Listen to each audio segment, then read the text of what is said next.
My name is Sutherland and I want to launch an app that is called Discover Art. So basically this app is like the TripAdvisor but focused on the contemporary art.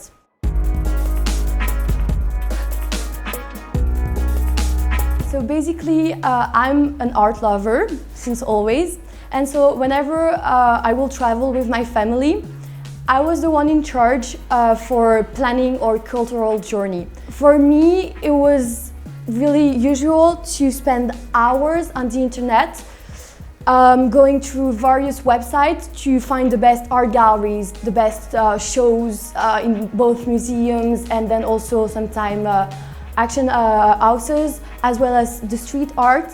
And so there is not one single tool that combines all those informations that I was looking for, and that's how the idea came out. For me, being an entrepreneur is about having good ideas and then being able to transform those abstract ideas into concrete actions.